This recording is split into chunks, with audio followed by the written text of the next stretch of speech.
Zelensky says a new sanctions package will target people and entities accused of helping Russia's military industry, including some Chinese nationals. China's foreign ministry says it opposes unilateral sanctions without UN authorization. This could deepen tensions between Kyiv and Beijing as both sides harden their public positions. The announcement marks another point of friction in the complex relationship between Ukraine and China since Russia's invasion began in February 2022. For nearly 3 years, Ukraine has walked a delicate line with Beijing, seeking to maintain some diplomatic engagement while growing increasingly frustrated with what Kyiv sees as Chinese support for Russia's war machine. This latest move suggests that patience may be running out. China's Ministry of Foreign Affairs responded quickly and forcefully to the Ukrainian announcement. At a press briefing in Beijing, spokesperson Lin Jian stated that China has consistently opposed unilateral sanctions that violate international law and lack authorization from the UN Security Council. This framing is consistent with China's broader position on sanctions. Beijing has long argued that only UN Security Council authorized sanctions carry legitimacy under international law. Lin frames the sanctions as illegitimate under China's view of international law, regardless of Kyiv's allegations about Chinese components in Russian weapons. The response was notable for its speed and its sharpness. Beijing did not attempt to address the underlying allegations. Instead, it attacked the legitimacy of sanctions as a tool. This approach is familiar. China has used the same argument against U.S. sanctions, European sanctions, and now Ukrainian sanctions. Lin urged Ukraine to reverse course and said China would protect the lawful rights of Chinese companies and citizens. The language is notably strong. Framing Ukraine's decision as a mistake that must be corrected leaves little room for diplomatic ambiguity. The statement signals that China is prepared to take action to protect Chinese companies affected by the sanctions, though what form that action might take remains unclear. China has significant economic leverage. While Ukraine's trade with China is limited compared to its trade with Europe, Beijing could potentially take retaliatory measures that would complicate Ukraine's diplomatic position. The demand to rectify the mistake puts the ball in Kyiv's court. But given the political dynamics in Ukraine, where public anger at Russia's invasion is intense, it seems unlikely that Zelensky would back down. The sanctions came in response to Ukrainian claims about foreign components in Russian weapons. Ukraine says foreign-made parts, yet including Chinese-made components, have been found in Russian drones and missiles. Reuters has reported Chinese tech and components powering some Russian drone programs. Kyiv argues this is why it wants tougher sanctions on entities it accuses of supporting Russia's military production. Kyiv argues that the presence of Chinese-made parts points to China-linked supply chains benefiting Russia. Beijing denies providing lethal aid and rejects the allegation. The specific components and companies involved have not been fully detailed in public reporting. Ukraine has shared some intelligence with Western partners, but the full picture remains unclear. What is clear is that Russian weapons recovered on the battlefield have contained components from multiple countries, including China, but also Western nations whose export controls have proven porous. The question is whether these components reached Russia through deliberate circumvention of controls, through intermediaries, or through legitimate commercial channels before the war began.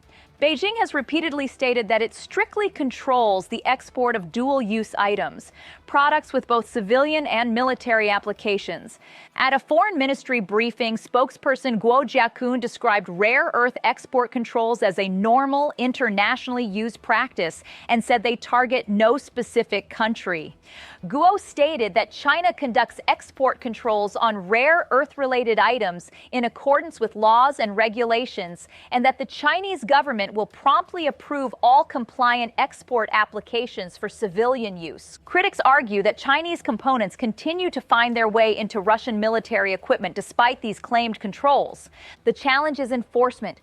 Dual-use items, by definition, have legitimate civilian applications. A microchip that can guide a consumer drone can also guide a military drone. A motor that powers a commercial vehicle can also power a military one. Tracking these items through complex global global supply chains is difficult, and there is evidence that Russian procurement networks have become sophisticated at circumventing restrictions. Lin Jian emphasized China's role as a mediator in the Ukraine conflict. He stated that since the outbreak of the Ukraine crisis, China has maintained close communication with all relevant parties, including Russia and Ukraine, and has remained committed to achieving a ceasefire and ending the war while promoting peace talks. This framing presents China as a neutral party working toward peace, a characterization that Ukraine and Western governments dispute. Lin added that China's efforts have been witnessed by the international community. China did put forward a peace proposal in early 2023. The proposal called for respecting sovereignty, abandoning Cold War mentality, and ceasing hostilities. But it did not call for Russian withdrawal from occupied Ukrainian territory. Critics said this showed that China's neutrality was tilted toward Moscow. Supporters argued that China was offering a realistic path to end the fighting. Regardless of how one interprets it, the proposal did not gain traction. The war continues. Lin concluded his remarks on Ukraine by reaffirming China's commitment to peace efforts. He stated that China supports all efforts conducive to peace and will continue to play a constructive role in this regard. The statement positions Beijing as a responsible actor in the international system, seeking peace while being targeted by what it views as unjustified Ukrainian sanctions. Whether the international community accepts this framing is another matter. Western governments have generally viewed China's position as tilted toward Russia, despite Beijing's claims of neutrality. China has not condemned Russia's invasion. It has not called for Russian withdrawal, and it has continued to expand trade with Moscow, providing an economic lifeline that helps Russia sustain its war effort. From Kyiv's perspective, this is not neutrality. It is support for the aggressor. The exchange over Ukraine sanctions came amid broader U.S.-China tensions, including on nuclear issues. A draft Pentagon report says China likely loaded more than 100 DF-31 ICBMs into new silo fields near its border with Mongolia. The report adds to concerns in Washington about China's military modernization and its implications for global strategic stability. The draft Pentagon report puts China's stockpile in the low 600s in 2024 and projects it could pass 1,000 by 2030. Estimates vary across different sources. If accurate, this would represent a significant expansion of China's nuclear capabilities. For decades, China maintained a relatively small nuclear arsenal, enough for deterrence, but far smaller than the U.S. or Russian stockpiles. And that appears to be changing. The construction of new silo fields, the development of new delivery systems, and the expansion of the stockpile all suggest a shift in Chinese nuclear strategy. Lin said he wasn't familiar with the draft report and argued the U.S. routinely hypes such claims to justify its own nuclear modernization. Lin stated that the international community should be fully aware of this pattern. This framing presents the Pentagon report not as genuine intelligence assessment, but as propaganda designed to justify U.S. military expansion. China has consistently pushed back against U.S. characterizations of its military buildup. Beijing argues that its nuclear arsenal remains far smaller than America's, and that the U.S. is the one driving a new arms race. The truth is somewhere in between. China is expanding its nuclear capabilities, but the United States does maintain a much larger arsenal and is also engaged in its own modernization program. Lin turned the nuclear issue back on the United States. He stated that as a supernuclear power, the United States must urgently fulfill its special and primary responsibility for nuclear disarmament, further substantially reduce its nuclear arsenal, and create conditions for other nuclear weapon states to join the disarmament process. This is a consistent Chinese position. Beijing argues that the United States and Russia, as the world's largest nuclear powers, must lead the way on disarmament before smaller nuclear states like China can be expected to participate. China has denied engaging in trilateral arms control talks with the U.S. and Russia, stating that it is not fair, reasonable, or realistic to pull China into such discussions, given the disparity in arsenal sizes. The U.S. has pushed for such trilateral talks. Washington argues that China's rapid expansion makes it necessary to include Beijing in arms control frameworks. China disagrees. This impasse is likely to continue. President Donald Trump was asked whether new U.S. naval vessels were intended as a counter to China. Trump responded that the ships are a counter to everybody, not specifically China. He emphasized that the U.S. gets along great with China and that he has a great relationship with President Xi.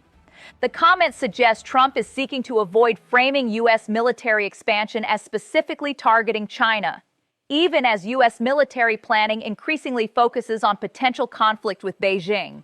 Trump's approach to China has always combined tough rhetoric on trade with personal praise for President Xi. He appears to believe that personal relationships between leaders can overcome structural tensions. Whether that belief is realistic is another question. Trump emphasized his personal relationship with Chinese President Xi Jinping. He stated that the U.S. gets along great with China and that he has a great relationship with President Xi. This framing is consistent with Trump's approach to China, emphasizing personal diplomacy with Xi while maintaining pressure on trade and other issues. Whether personal relationships can overcome the structural tensions between the two countries remains an open question. The U.S.-China relationship involves fundamental disagreements over Taiwan, trade, technology, human rights, and the rules of international order. These issues are unlikely to be resolved by personal rapport between leaders. Trump framed the new naval vessels in terms of deterrence. He stated that the U.S. just wanted peace through strength and that hopefully the vessels will never have to be used. Trump claimed the new battleships would be 100 times more powerful than older ones, rhetoric aimed at deterrence, not a verified technical metric. The comments emphasize American military superiority while framing that superiority as a tool for peace rather than aggression. Trump's peace through strength framing echoes Ronald Reagan's Cold War rhetoric. The idea is that overwhelming military power deters adversaries from aggression. Whether this approach works in the current environment, now with multiple potential adversaries and complex regional dynamics, is debated among strategists. China's position on export controls extends beyond drone components to rare earth minerals, critical materials for modern technology and military equipment. At a foreign ministry briefing, Guo Jiakun described rare earth export controls as a normal internationally used practice and said they target no specific country.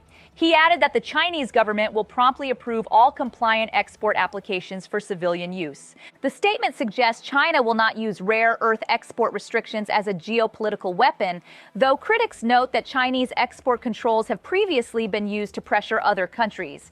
China dominates global rare earth production and processing. This gives Beijing significant leverage in disputes over technology and trade. The U.S. and its allies have been working to reduce dependence on Chinese rare earths, but progress has been slow. The U.S.-China tensions extend to Taiwan, another flashpoint in the relationship. Reuters reported the U.S. announced an $11.1 billion weapons package for Taiwan. China's foreign ministry strongly condemned the announcement. Guo Jiakun stated that large-scale arms sales by the United States to Taiwan constitute a gross interference in China's internal affairs and seriously undermine China's sovereignty, security, and territorial integrity. He added that such sales severely damage peace and stability across the Taiwan Strait and send what Beijing views as a wrong signal to pro-independence forces. China's foreign ministry reiterated its one China stance and said arms sales won't change what it calls the trend toward reunification. Taiwan has been a source of tension between Washington and Beijing for decades. The U.S. acknowledges the one China policy, but continues to provide Taiwan with defensive weapons.